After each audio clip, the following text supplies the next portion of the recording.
Sasiphinde sabuya futhi ke babukeli, angiphinde ke ngishare nali izwi engiqabanga ukuthi it will help you.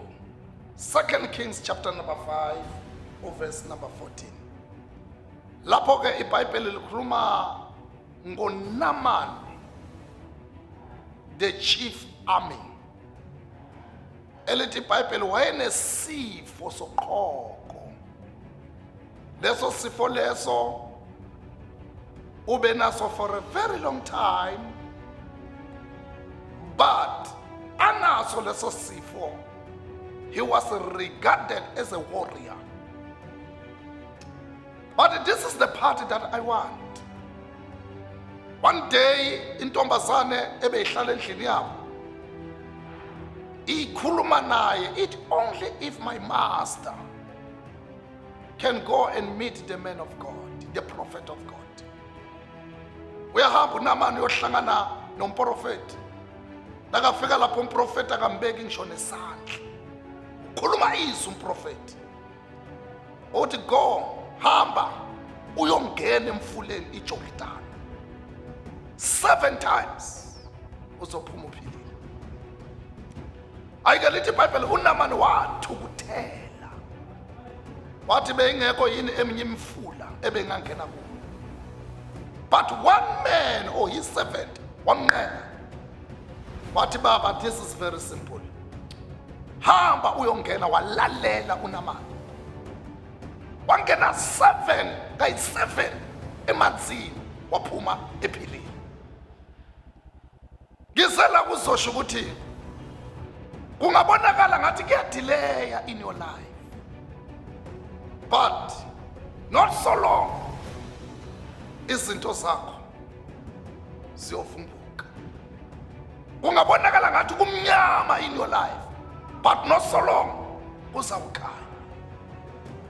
Kungabonakala ngathi zibophekile izinto zakho, but not so long zizawuqhaqheka. uNaaman wabiza ukuthi alalele the instruction, hamba ungena emanzini ngoba uThixo usebenzela phezu kwento ethile. Emntanami, njengoba sinipha ama-product kanje, kungoba uThixo usebenzela phezu kwento ethile. La sibona uThixo esebenzela phezu kwamanzi ukuphilisa indoda enoqhoko. uNkulunkulu uyasebenzela phezu kwento ephathekayo.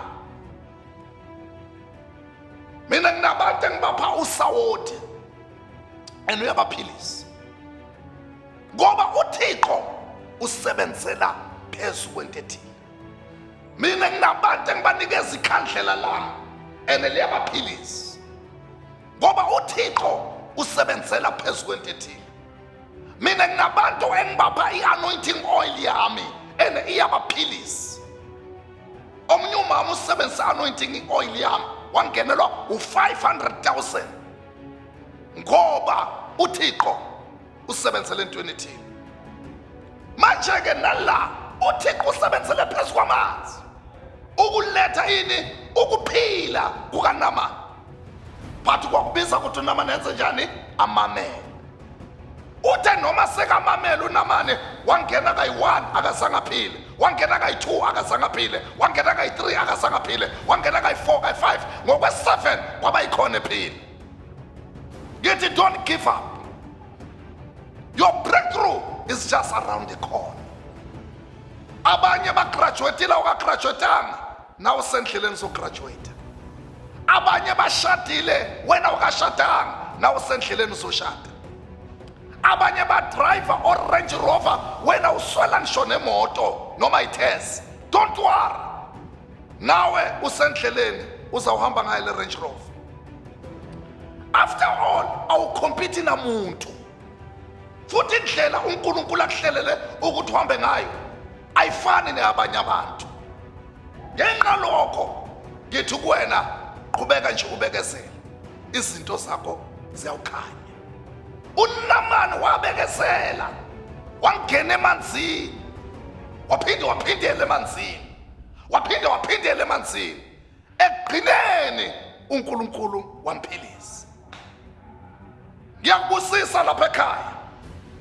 Ngithi zonke inhlupheko zakho maziphele, zonke ikweleti mazishabalale. Usasebenzisa le product engikuthumelela yona. Ngithi uNkulunkulu ngale product akakuhlekisi. uNkulunkulu ngale product akavula iminyango. uNkulunkulu ngale product makakuphilise in Jesus mighty name. Amen.